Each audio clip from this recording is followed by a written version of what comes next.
Hola, ¿qué tal? Bienvenidos a una edición más de Una Mirada, el programa de la Universidad Nacional y del CINAR S.A.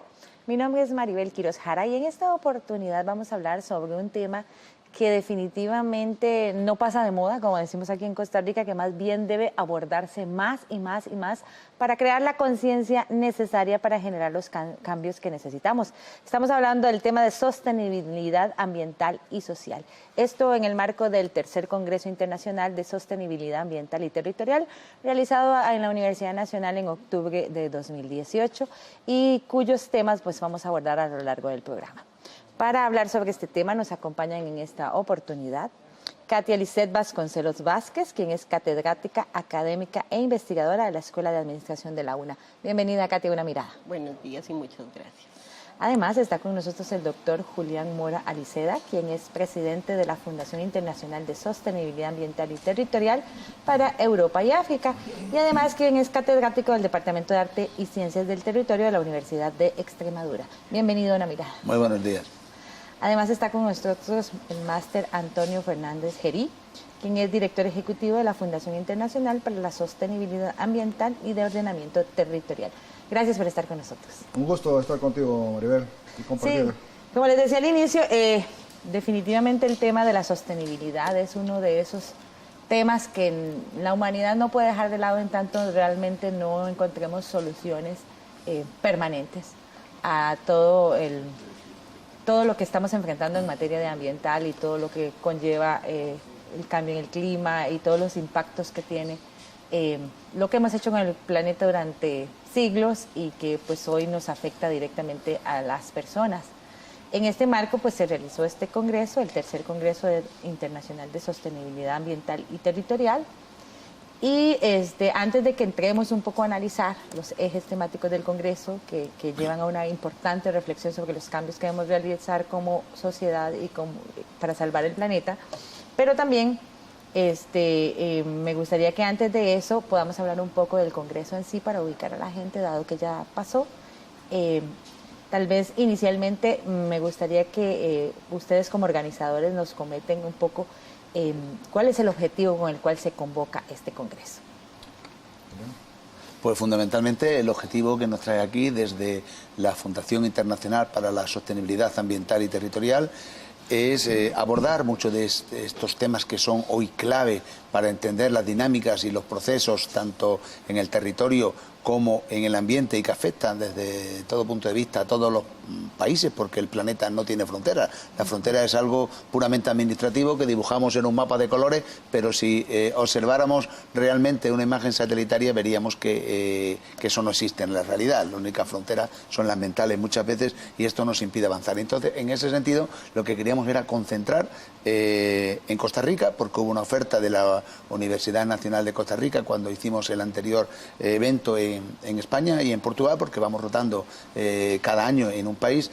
Nos ofreció la oportunidad de venir acá, organizarlo en este maravilloso país, al que quiero agradecerle la cálida bienvenida con la que nos ha acogido. Y a partir de ese momento lanzamos la propuesta y hemos tenido una aceptación inmensa para abordar todos estos objetivos que en muchos casos coinciden con los objetivos de Hábitat 3, con los objetivos del milenio y que han concentrado, como hemos visto, a más de 300 personas y con un altísimo nivel de participación y de aportaciones para la academia y para la ciencia. Y nosotros como Universidad Nacional tenemos la responsabilidad desde la misión, los valores y nuestro compromiso con la sociedad costarricense y centroamericana de trabajar eventos como los que tienen que ver con la sostenibilidad, con la parte del ambiente, con la parte del territorio y la parte social, porque somos un país pequeño que nos vemos afectados por todo eso.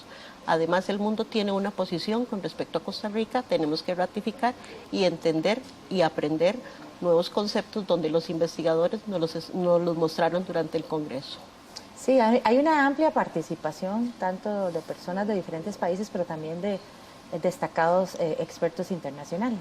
Sí, vea, para complementar lo que han dicho los compañeros y lo que acaba de mencionar Katia, en efecto, la organización que representamos, que es FISAT, la Fundación, trata de trasladar a sus integrantes, que en su mayoría son expertos internacionales en diferentes materias multidisciplinarias, que tienen como una línea transversal el tema de la sostenibilidad ambiental.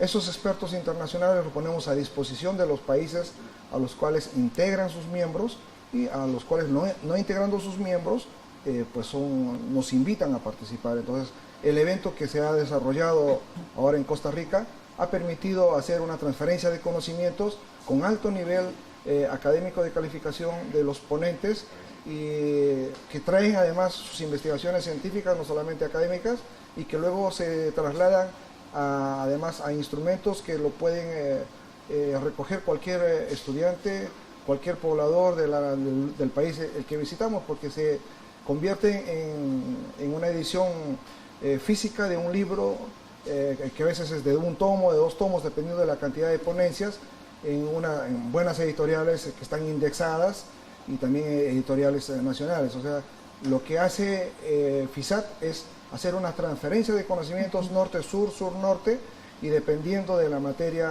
de que podamos abordar en cada uno de los congresos que vamos realizando.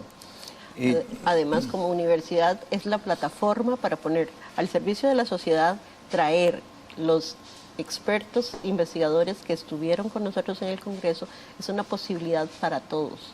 O sea, no solamente como la comunidad universitaria, sino como la comunidad costarricense. Todos los que vivimos en este país tenemos la posibilidad de estar cerca de personas que son pioneros en la sostenibilidad ambiental, en la parte territorial, de la cual nosotros también tenemos que aprender. Claro, y en ese sentido, como bien señala FISAT, nuestra fundación, con este gran plantel de expertos que prácticamente tocan todo el abanico científico, desde el ámbito jurídico, pasando por el legal, territorial, urbanístico, demográfico, social, de infraestructuras. También ofrecemos a las instituciones y a los gobiernos las posibilidades de dar respuesta a muchos de estos problemas que se tienen en muchos países donde falta la ordenación territorial y la gestión ambiental, y por eso muchas veces sufre estas importantes catástrofes que muchas veces podían haberse mitigado, corregido o incluso evitado si hubiera habido una planificación previa para adelantarse a ese tipo de fenómenos que sabemos que van a acontecer, pero que nunca actuamos nada más que en el nivel ya de emergencia. Hay que actuar antes para dar respuesta, y ahí disponemos de un gran equipo que ponemos a disposición de las instituciones de todos los países en los que nos demanden.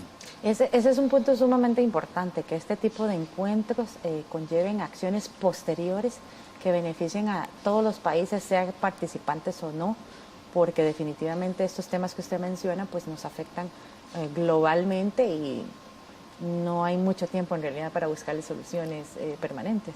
Maribel, eso nos permitió crear la plataforma como universidad y con FISAT de suscribir un convenio con la universidad para que nosotros podamos contar con el recurso humano experto y ponerlo al servicio de las diferentes carreras y opciones que tiene la universidad, de los proyectos de investigación y de la acción social misma. Claro, uno de los hechos, de los objetivos que cumple cada uno de los eventos internacionales es generar una interrelación interinstitucional con la entidad que nos patrocina en la coorganización. En este caso, la Universidad Nacional Costa Rica ha suscrito un convenio con la Fundación. Eso permite no solamente estrechar los lazos de amistad muy propicios y buenos que hemos tenido en esta corta estadía en Costa Rica, sino además dejar sentada el marco normativo para a futuro seguir realizando actividades de transferencia de conocimientos, de prácticas sostenibles de otros países donde residen nuestros expertos internacionales, pero además todos los que han participado en este evento que ha concluido forman parte ahora de la plana de docentes visitantes, son profesores visitantes que han sido reconocidos por la Escuela de Administración de la Facultad de Ciencias Sociales de la Universidad Nacional de Costa Rica. Entonces la universidad, independientemente de nuestra intermediación como fundación, puede concurrir directamente, llamar por la especialidad en el momento que deseen, y los expertos vendrán con el mismo ímpetu, deseo y colaboración como hemos llegado en esta oportunidad. Sí, se han abordado temas muy importantes en los que hay mucho que hablar, mucho que decir, pero sobre todo mucho que hacer. De eso vamos a hablar en el siguiente bloque. Quédese con una mirada que ya volvemos.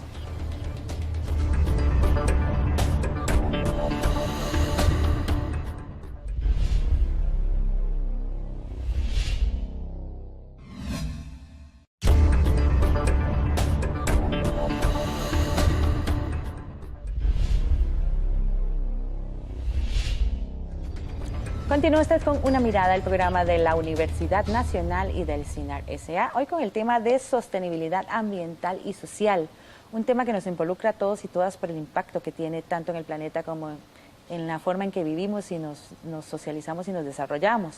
Esto en el marco del tercer Congreso Internacional de Sostenibilidad Ambiental y Territorial realizado en la Universidad Nacional en Costa Rica en octubre. En este marco ustedes desarrollaron varios temas, pero definitivamente de la experiencia que nosotros hemos tenido aquí en Costa Rica abordando este tema de sostenibilidad, hay uno de ellos que es como la gran sombrilla, por llamarlo de alguna forma, y es el tema de las políticas públicas y el desarrollo. ¿Qué tanto hemos avanzado los países en esta materia, siendo como la materia fundamental para hacer los cambios que necesitamos? Bueno, habría que recordar que a partir de la década del 70, el mundo ha dado una mirada a hacer una protección normativa y universal, y los organismos internacionales a partir de Naciones Unidas han generado diferentes instrumentos que han ido internalizándose en cada uno de los países.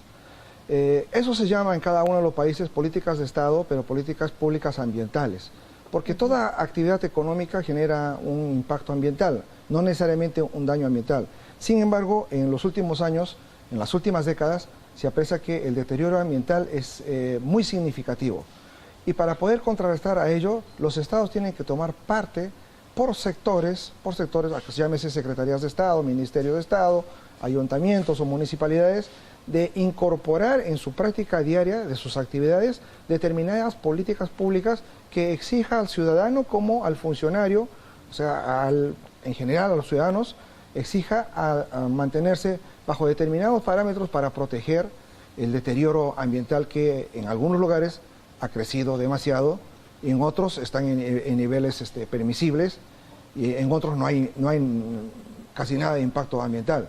Pero si no hay las políticas públicas ambientales que va acompañada a una decisión política, pues ese país, esa ciudad, esa localidad, muy poco puede hacer. Exacto. O sea, tiene que haber en este tipo de práctica en el que el mundo se está conduciendo para proteger nuestros diferentes ecosistemas. Latinoamérica, Costa Rica, Sudamérica, tenemos países con una biodiversidad envidiable de cualquier otro país del mundo. Entonces, pero tiene que haber una decisión política. Esa decisión política se traslada a una política pública ambiental. Y eso es lo que ha sido uno de los objetivos del Congreso que hemos tenido, ¿no? Y que tenga una acción, como usted dice, que se refleje en la comunidad, que la comunidad sienta que sus acciones están siendo respaldadas por el Estado en diferentes maneras. Así lo comentó a Una Mirada Claudia Morenos de la Universidad Autónoma de Zacatecas, quien participó en el Congreso Internacional de Sostenibilidad Ambiental y Territorial organizado por la Escuela de Administración de la Universidad Nacional. Ella pertenece a un colectivo que denuncia el uso abusivo de los recursos naturales por parte de una empresa minera de su estado, pero siente que las entidades estatales que tienen que tomar acciones, pues tal vez no lo están haciendo de la forma que debieran.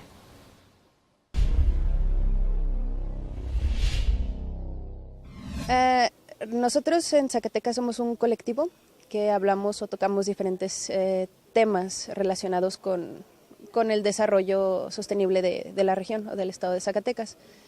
Mi trabajo en sí habla sobre minería, el impacto económico ambiental que tienen las mineras dentro de las regiones donde se instalan o donde encuentran las vetas de mineral. La relación que tiene la minería en el desarrollo ambiental es que están teniendo un impacto negativo desde siempre, ¿no? Desde la incorporación de estas. Sin embargo, ahora hay una desregulación muy intensa sobre los recursos naturales en cuestión de suelo, aire y agua. Las mineras por sí mismas ya incluyen un impuesto minero. Sin embargo, estos recursos nunca o no se han visto cómo impacten en el desarrollo del beneficio sustentable en cuestiones ecológicas. No podemos cerrar como tal una mina, no hay un plan, los gobiernos no tienen un plan para absorber toda esa mano de obra, incluso muy calificada, que tienen las mineras. Es decir, se cierra una mina, la economía del Estado se desploma, no se convierten en polos de desarrollo, simplemente son empresas privadas que en cuanto terminen con los recursos naturales van a migrar a otros lugares. Entonces, simplemente eso, una estrategia en donde podamos crear un triángulo de desarrollo, empresa privada, en este caso las mineras, gobierno del estado, universidades privadas, y que se regule todos los recursos naturales que están utilizando.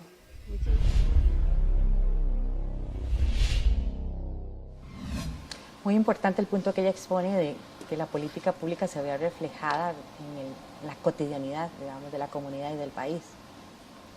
Nosotros como país hemos trabajado una política pública con respecto a la protección de las áreas de los recursos naturales a través de parques, reservas, refugios, pero también hay un déficit en cuanto a la educación. Nuestra población tiene muy claro qué es la protección de... La gran pregunta que hace nuestra población es ¿y de qué vivo entonces? ¿Qué otros elementos a la par de este proyecto de sostenibilidad puedo tener los recursos para mantener nuestros hogares? Ahí es donde entonces la política pública también debe de considerar esos otros aspectos. Tenemos una población que a veces se ha visto desplazada de un parque, de un refugio, porque no tiene condiciones para mantenerse ahí. Y comenzamos entonces a saturar los servicios públicos en otras áreas del país o en otros territorios. Sí, y también este tema se relaciona mucho con el que comentábamos sobre el tema de legislación y justicia ambiental, en aras de que todas las partes participantes en este tema que nos involucra a todos, ¿verdad? La sostenibilidad ambiental y social, se logren los objetivos de convivencia y protección del ambiente, pues que todos quisiéramos que se alcanzara más pronto que tarde.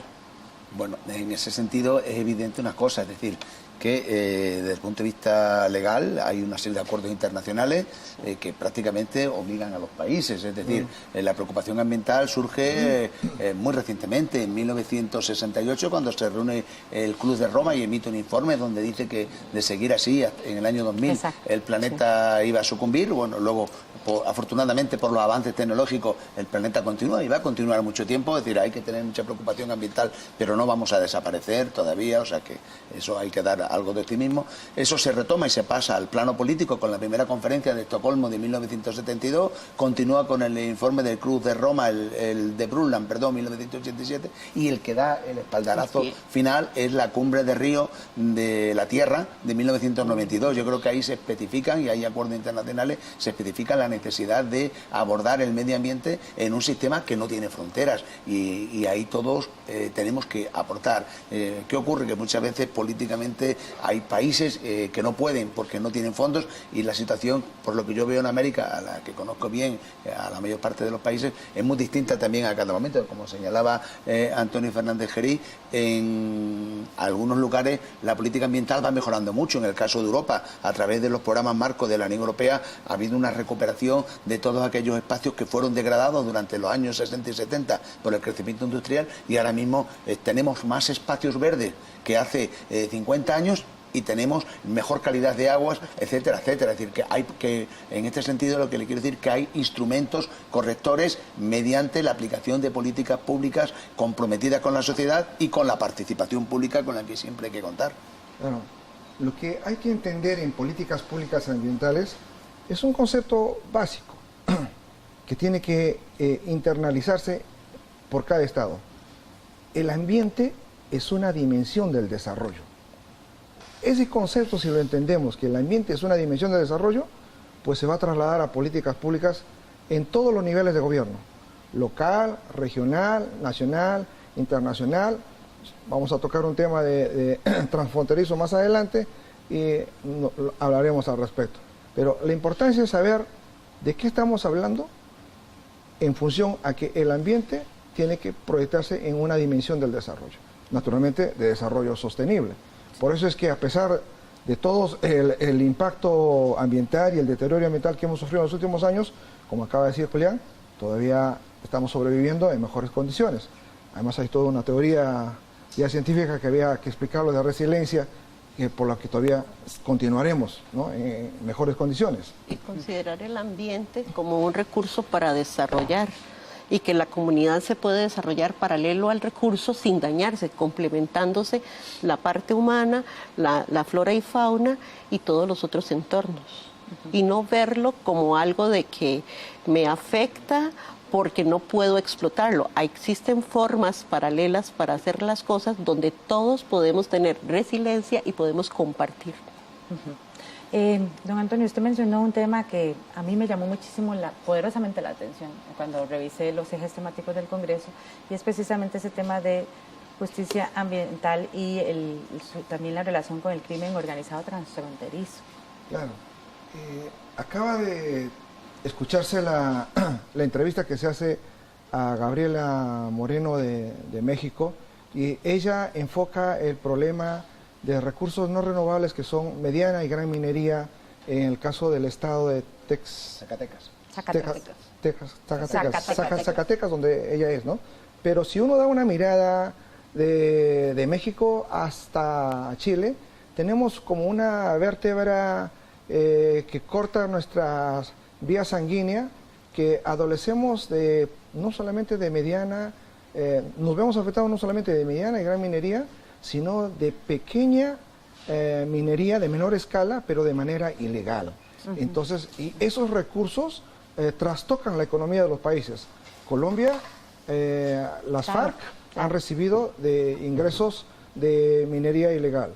Perú está mezclado con el tema de movimientos subversivos remanentes que aún quedan de la década de los 80, todavía quedan remanentes. Bolivia lo tenemos igual. En Brasil no está mezclado con algún movimiento subversivo ni de crimen organizado, pero igual tienen ese problema. ¿Qué cosa significa eso? Que los problemas ambientales en nuestros países traspasan nuestras fronteras. Sí. Son problemas transfronterizos en los que tenemos que compartir y unificar criterios en la actuación de cómo enfrentarlos, erradicarlos o prevenirlos. Entonces, para eso tenemos que compartir nuestras experiencias. Yo he tenido una función específica representando al Estado peruano, que he podido compartir con mis países. Yo soy natural de Perú, he tenido que compartir con los países limítrofes de Perú, con Ecuador, Colombia, Brasil, Bolivia y Chile. Entonces hemos podido, por lo menos en la actuación que hemos tenido durante la gestión de Estado, hemos podido controlar algunos crímenes relacionados a desprotección de fauna, de flora y de recursos no renovables que traspasan nuestras fronteras. Entonces tenemos que unificar criterios. ¿Solo cómo lo hacemos eso? Compartiendo nuestras experiencias. Sí. Si no, y estos espacios se propician casualmente para generar ese compartir de experiencias. Y este tema, ¿verdad?, también de alguna manera, en menor o mayor medida, afecta directamente a las poblaciones, sobre todo aquellas que viven en estas zonas, ¿verdad?, con algún grado de vulnerabilidad, sea social, económica o ambiental, en el cual el daño generado por este tipo de actividades ilegales pues también empieza a tener impacto en las poblaciones más cercanas. Por ejemplo, en estos momentos, el ejemplo específico para Costa Rica es caso Cruzitas. Exacto. Tenemos, o sea, una empresa que sale del país por una serie de regulación ambiental, pero entonces queda a la intemperie y comienzan a entrar grupos que pueden ser costarricenses o ciudadanos de otros países, son grupos migratorios que comienzan a afectar a la comunidad. ¿Por qué? Porque legalmente no están, entonces comienzan a violentar las costumbres de la comunidad, también comienzan a darse saqueos del comercio.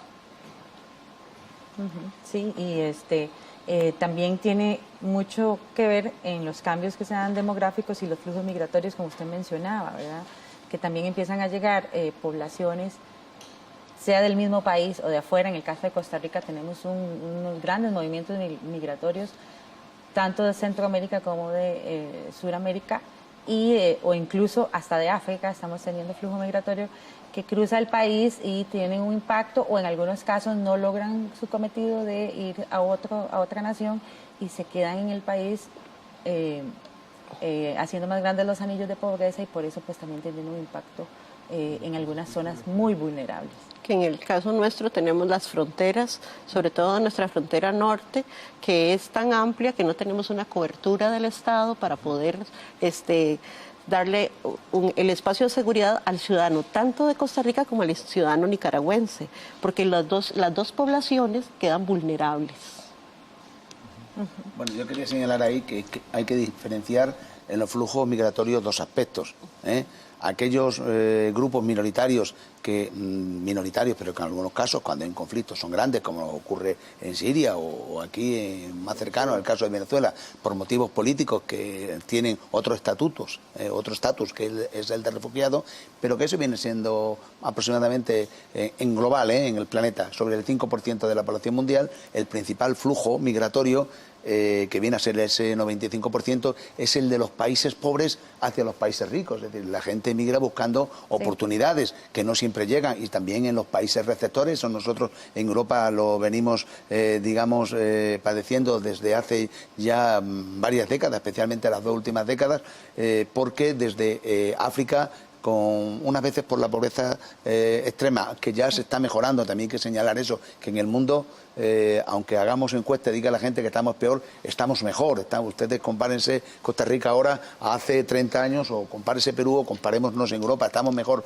En el resto de los países están también, han mejorado algo, pero no todos. Entonces, ¿qué ocurre? En esos países que menos han mejorado, están yendo y están generando una presión sobre los países receptores, que cuando son flujos desmadrados, en el sentido de que son de varios millones de habitantes, no hay capacidad suficiente de acogida, generan luego problemas incluso de xenofobia, porque primero llegan, imagínense en el caso europeo, cuando llegan los grupos africanos o saharianos, que tienen, ustedes aquí tienen la misma cultura, la misma lengua, la misma religión. Allí es, sobre todo el tema religioso, es un problema de integración. Si luego eso hace que las ayudas sociales vayan destinados preferentemente a estos grupos, los naturales dicen, oye, ¿y por qué yo, siendo de aquí, no accedo a la vivienda social, no accedo a las ayudas públicas? Y ellos no acceden en mejores condiciones. Simplemente que hacer más el número de hijos, porque en Europa tenemos 1,2 hijos por mujer, las familias son de 3 miembros, ellos reciben casi todo, y eso luego es explotado por partidos políticos, que estamos viendo como inclusive en Suecia, país de la socialdemocracia, o en Holanda tradicional, están apareciendo partidos de ultraderecha que son preocupantes, porque no se está dando respuesta a ese problema realmente lacerante para quienes lo sufren en sus países de origen y emigran, como para los que llegan y tienen que recibirles. Es un tema del futuro, de mucho futuro. Situaciones que involucran un abordaje integral, y que es lo que pretenden espacios como estos del Congreso. Al respecto, Una Mirada conversó con la académica venezolana Isabel de los Ríos, quien explicó la importancia para las y los investigadores de toda la región compartir resultados en espacios como el del Congreso de Sostenibilidad Ambiental y Territorial, porque así los avances de cada especialista se convierten en el marco de referencia para los demás, y buscar solución a temas como los que hemos venido conversando.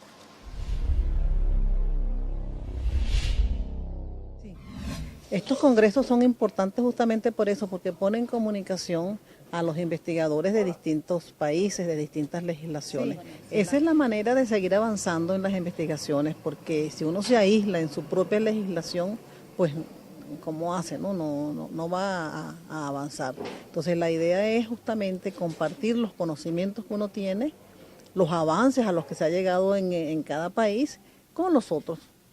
La legislación del agua en Venezuela realmente es de muy avanzada, porque la primera ley de aguas que hubo en Venezuela, ambiental que hubo en Venezuela, fue justamente sobre aguas. Entonces tenemos un trecho bien avanzado, y yo pienso que en buen camino. Yo creo que una de las cosas en que tenemos más avances en la legislación venezolana es en la calidad de aguas. Tenemos legislación sobre calidad de agua y sobre, claro, esa no es agua en la fuente, pero tenemos también mucha legislación muy importante sobre la protección del agua en la fuente.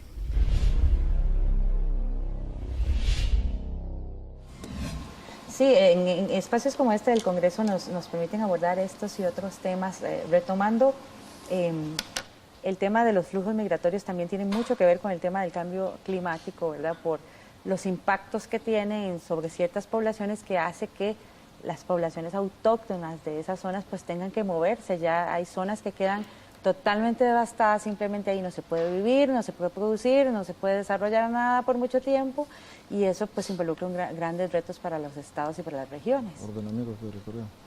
Tenemos el caso de Costa Rica, donde cada vez que hemos tenido un fenómeno natural, la población ha tenido que desplazarse. Para todos los costarricenses, el caso que tenemos en memoria es Cinchona. Se tuvo que reubicar toda una comunidad donde hay una memoria de cómo era su naturaleza, cuál era su forma de vivir, cuáles eran las características de ese territorio donde los turistas pasaban por la zona por su belleza escénica. Años después, esa zona no se ha recuperado y además hay una memoria de la comunidad donde ellos sienten que se les dio el desarraigo y que no se les respetó una serie de condiciones. Si nosotros lo vemos gerencialmente, están mejor, pero ellos, o sea, su concepto país, su concepto hogar es diferente al que tenemos en el Valle Central. Entonces, cuando hay un desplazamiento voluntario o involuntario, como en el caso de Cinchona, la población siente que no fue considerado a la hora de generarse la nueva oportunidad de mejora. Sí, bueno, yo quería señalar que el cambio climático no es algo nuevo. Aquí parece que se ha tomado en los medios de comunicación y en el ámbito político como si fuera un problema. De eso hace mucho tiempo. Sí, el cambio climático viene desde la historia geológica del planeta, que no tiene nada que ver con la historia de la humanidad, que es de apenas 2 millones de años que bajamos del árbol. Y por tanto, y durante esos 2 millones de años ya hemos tenido 4 grandes glaciaciones y 4 grandes periodos interglaciares como el que estamos.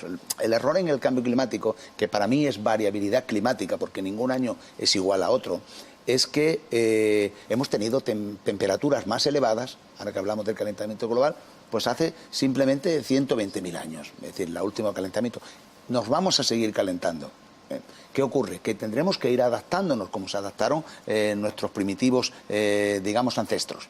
Y en ese sentido, el planeta en unas partes está perjudicando ese cambio climático a determinados cultivos, a determinada población, a determinada flora y fauna, pero en otros está reactivándose. Estoy pensando, por ejemplo, en todo lo que es la Siberia, en todo lo que es la zona del Canadá, que lógicamente esos suelos estaban permanentemente helados, el permafrost, y ya muchas zonas que con este pequeño calentamiento, que digo que es pequeño, porque en realidad desde 1850 para acá solo hemos aumentado 1,3 grados de media, cuando hubo momentos en el Neolítico ya, hace unos 8.000 años, que aumentamos 10 grados en 100 años.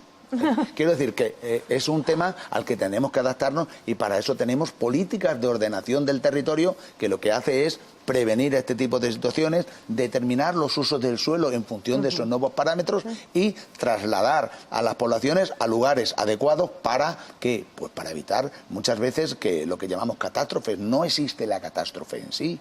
Muchas veces hemos dicho, y lo hemos mencionado en el Congreso, que lo que hay son zonas vulnerables. Si nos asentamos en la cuenca de un río y ponemos allí a las poblaciones, a las industrias, ese río va a experimentar desbordamientos en algunos momentos a lo largo de ciertos años. Entonces, ¿qué ocurre? Que estamos asumiendo un riesgo cuando construimos, vulnerabilidad, riesgo, y cuando llega el fenómeno meteorológico de lluvias intensas, deriva en catástrofe. Y decimos, la culpa es toda del cambio climático. Pero no es exactamente el cambio climático, es variabilidad, y ha sido una falta de previsión por parte de esas políticas públicas y por parte de los estudiosos del tema, que tenían que haber dicho, mire, esta zona no se puede construir, o zonas sísmicas, como ayer estuvimos viendo también en el Observatorio Vulcanológico. Hay zonas sísmicas que sabemos que hay una falla, que hay un volcán, que hay una serie de cuestiones, y que las poblaciones no deberían asentarse, porque sabemos que tarde o temprano ahí va a ocurrir un movimiento que va a derivar, desgraciadamente, en catástrofe. Sí, eso nos lleva al tema de desarrollo urbano, que también era uno de los ejes del Congreso, pero vamos a ir a una pausa, quédese con Una Mirada, que ya volvemos.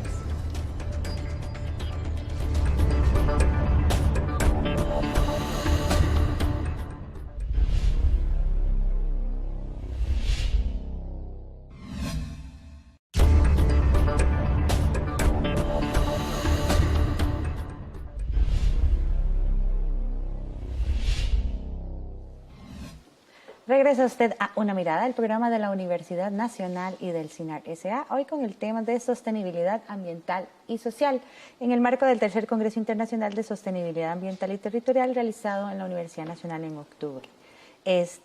Ustedes mencionaban en el bloque anterior un tema que es fundamental y que quisiera que abordáramos un poquito más en este bloque, que es del desarrollo urbano sostenible. Definitivamente, usted tiene toda la razón, don Julián, nos acostumbramos a construir en cualquier parte. o que tal vez en ese tiempo, aquí pasa mucho en Costa Rica, la gente dice, no, pero es que este río siempre fue chiquito, pero fue chiquito probablemente en los últimos 50 años, pero hace 100 seguro era un gran río y de repente se convierte en un gran caudal por las lluvias y demás, y entonces tenemos que movilizar a un montón de población. O el tema sísmico en Costa Rica también es un gran reto. Mucho que avanzar en esa materia de desarrollo urbano y es una cuestión casi que obligatoria. Efectivamente, es decir, yo digo desde la perspectiva europea, no quiero decir que haya que tomarlo como referencia, pero bueno, estamos en ese sentido un poco más avanzado y allí lo que procedemos es, y desde FISAT tenemos esa especialización en abordar estos problemas que aquí estamos viendo, que son muy normales y que también lo fueron allá, pero que se han abordado de una manera, digamos, holística, con la perspectiva de que hay que hacer sobre ese territorio antes de intervenir, como si fuera un enfermo. Tenemos que hacer una analítica de sangre y de orina y una radiografía. La analítica de sangre serán los elementos, digamos, que menos cambian. Por tanto, habrá que analizar esa parte sísmica, esa parte de geología, esa parte de hidrografía, esa parte de clima, esa parte de vegetación, esa parte de fauna. La parte, digamos, del análisis de orina sería aquella parte más dinámica, que sería la labor de los humanos, es decir, la estructura económica, cuál es el porcentaje de jóvenes, el porcentaje de ancianos, cuál es la tasa de crecimiento, cuáles son los saldos migratorios, cuál es la estructura económica en los diferentes sectores y dónde hay más oportunidades, y también las redes de infraestructuras que conexionan. Si todo eso nos va a permitir establecer un diagnóstico, vamos a saber también qué zonas del territorio son vulnerables, donde no vamos a poder construir, donde vamos a tener que hacer, por lo tanto, ciudades que sean resilientes, ciudades que además sean inclusivas desde el punto de vista social y ciudades que sean interconectadas entre sí y con el resto de ciudades en estos momentos de la globalización, no solo del país, sino del mundo. Por lo tanto, es necesario hacer ese análisis, ese diagnóstico, esa prognosis o proyección del escenario futuro, sin intervención y con intervención, que es lo que nosotros hacemos en nuestras propuestas, y al rector Alberto Salón le entregamos un estudio ya hecho como, digamos, como presente de FISAT por la acogida que hemos recibido, y a partir de eso establecer procesos de gestión y sobre todo de disciplina urbanística. ¿Para qué? Para que haya el cumplimiento de las legislaciones que permitan que esos procesos y esos fenómenos que acontecen cada ciertos años no generen esos impactos negativos. Es decir, es una manera a su vez también de generar una ciudad sostenible y al mismo tiempo compatibilizar las actividades económicas con la protección de la naturaleza. Es decir, nada es, digamos, un campo de batalla, sino que pueden convivir desde una delimitación con esa radiografía establecida, que es la cartografía del territorio, determinar cuáles son las áreas donde podemos ejercer pues actividades agrarias, actividades mineras, actividades de explotación forestal, actividades de reserva y actividades de alojamientos humanos. Sí, y el académico e investigador peruano Hernando Núñez lo lleva más allá en la presentación de la ponencia que él hizo en el Congreso Internacional de Sostenibilidad Ambiental y Territorial. Pues él propuso un proyecto de ordenamiento y gestión de la explotación sostenible de recursos hidromarinos en el área protegida de Perú.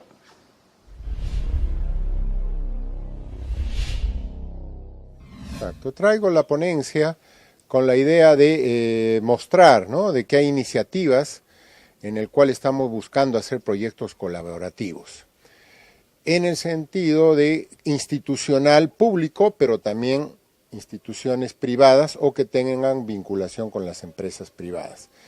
En ese sentido, este proyecto, que se denomina Investigación, Desarrollo e Innovación, lo que busca es precisamente a través de la investigación tratar de ordenar las actividades dentro de esta área natural protegida, pero también gestionar de una manera los recursos, pero de una manera sostenible.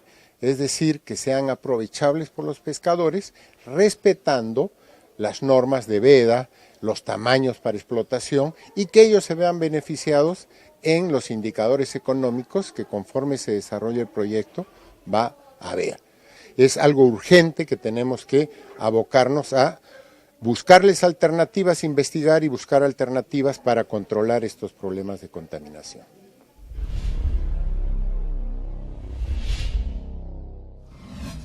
Y es que el tema hidromarino, como él lo menciona, también es un gran reto para nuestro país y bueno, pues prácticamente para todos nuestros países latinoamericanos que tienen una relación directa con el mar. Maribel, me gustaría acotar lo que acaba de mencionar el profesor Hernando Núñez del Prado, que es mi connacional peruano. En el caso de Perú, hace casi 2 meses, a la fecha que hemos realizado este Congreso Internacional, el Estado peruano ha aprobado una ley de protección para las actividades ilegales en zona marina costera. Llamamos ahora zona de interdicción para proteger todo lo que son recursos marinos en todo nuestro litoral. Pensamos que esto también va a cambiar el esquema de los países que nos acompañan en el sur de Latinoamérica, que no tienen una norma específica para proteger. Comentábamos fuera de grabación que Costa Rica tiene 200 millas marinas para el Pacífico y para el Atlántico, pero ocurre que, igual que en los estados más al sur, no tienen la capacidad y la infraestructura para poder hacer la fiscalización de nuestros recursos dentro de nuestros mares. Entonces, esta ley va a permitir, y se complementa con lo dicho por Hernando Núñez, de hecho, ya FISAT, dentro de menos de 30 días, está organizando un evento nacional en Perú con la autoridad del Estado peruano para poder implementar en un protocolo de actuación rápida en el que se involucra a fiscales, se involucra a la Marina de Guerra y propiamente a la autoridad ambiental por parte del Estado. Eso va a generar también una nueva experiencia que esperamos compartirlo con los demás, que tenemos, así como Costa Rica, grandes extensiones de mar por proteger. Estamos adscritos a 200 millas marinas, ¿no? Junto a este tema tenemos todo lo que en Costa Rica llamamos los centros de acopio de residuos sólidos reutilizables, que vulgarmente o coloquialmente nosotros les llamamos centros de acopio. Si nosotros hacemos una buena distribución y canalización de ese recurso no llega al mar. Por lo tanto, eliminamos una contaminación en nuestras costas y podemos aprovechar más el recurso marítimo. Nuestros municipios tienen a cargo estos centros, sin embargo, no lo estamos viendo en la realidad. Cuando nuestros visitantes, nuestros investigadores vienen a este congreso, nos están reclamando los basureros que oficialmente conocemos en otros países donde los separadores se dan. Entonces, aquí hay una oportunidad de negocio. Claro. Para las grandes ciudades, hay una oportunidad de negocio en las costas. En esto la Universidad Nacional ha participado activamente en los planes reguladores de algunas de nuestros cantones, y el ejemplo más clásico fue que la universidad ya había entregado a la municipalidad de Upala la vulnerabilidad que tenía esa región. Cuando llega el huracán Otto, ya la universidad previamente, años antes, les habían dicho que eran sumamente vulnerables. Entonces, aquí la universidad, la participación, el compromiso, nuestra política ambiental como universidad que tenemos, nos llama a que trabajemos con las comunidades, a que trabajemos con los gobiernos locales, con el Estado y con otras organizaciones como FISAR, que es ahora nuestro aliado estratégico. Ahora, todos estos temas que hemos mencionado y todos los que se nos quedaron por fuera son realmente importantes. ¿Qué esperan ustedes a partir de ahora del trabajo conjunto entre todas las instancias participantes en el marco del Congreso para seguir impulsando estos temas en las diferentes naciones participantes? Bueno, pues fundamentalmente una de las cosas que ya vamos haciendo es consolidar a FISAR mediante convenios con instituciones como la Universidad Nacional de Costa Rica, pero también con otras muchas instituciones públicas y privadas, la posibilidad de ir consolidando esta forma de entender la gestión de lo público y la gestión del planeta, y sobre todo cómo la protección ambiental tiene herramientas suficientes. Falta la formación, nosotros trabajamos muchísimo en el ámbito de la formación, también en el ámbito de la consultoría, y lo que estamos haciendo es que este año hemos formado en este evento a más de 300 personas durante estos 3 días. Vamos a seguir haciendo bastantes actividades en los próximos años, y ya de aquí nos han surgido ofertas para estar en otros países, porque la idea es expandirse en cada uno de ellos organizando celebrando un gran congreso internacional al año, pero también hacemos talleres, seminarios, y lo importante es generar, desde el punto de vista técnico, profesionales de altísima cualificación, pero también desde el punto de vista político y social, una sensibilización y la necesidad de contar con herramientas que permitan corregir muchas de estas disfuncionalidades que aparecen en nuestros países, en nuestras ciudades y en nuestras áreas naturales. Habría que acotar además que este congreso nos ha permitido el 12 de octubre pasado suscribir un convenio también. El 10 lo suscribimos con la Universidad Nacional y el día 12 pasado, ayer, casualmente al clausurarse el evento, se suscribió con la Red Latinoamericana de Fiscales Ambientales, que agrupa a un buen número de fiscalías de todo el continente americano y además algunos países de Europa como Portugal, España y Francia, cuyo presidente y miembros del Consejo Directivo de la Fiscalía han estado con nosotros compartiendo, han tenido una entrevista también en la Fiscalía General de Costa Rica hace 2 días, y bueno, son transferencias de experiencias y conocimientos y oportunidades que nos permite consolidar la propuesta que tiene FISAT de proteger nuestro planeta, así sencillamente. Sí. Este congreso tuvo la participación física de 22 países, pero cuando hablamos de la física fueron los que estuvieron aquí, pero se convierte en un elemento multiplicador. Además, nos visitó una figura que legalmente en Costa Rica no existe, que es el magistrado ambiental, y eso nos pone a nosotros en autos de que tenemos que hacer o impulsar como universidad aspectos representativos como este.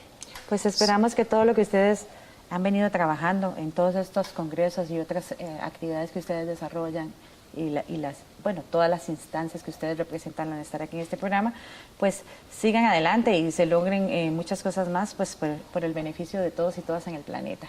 Muchas gracias por su participación, a ustedes por acompañarnos en Una Mirada.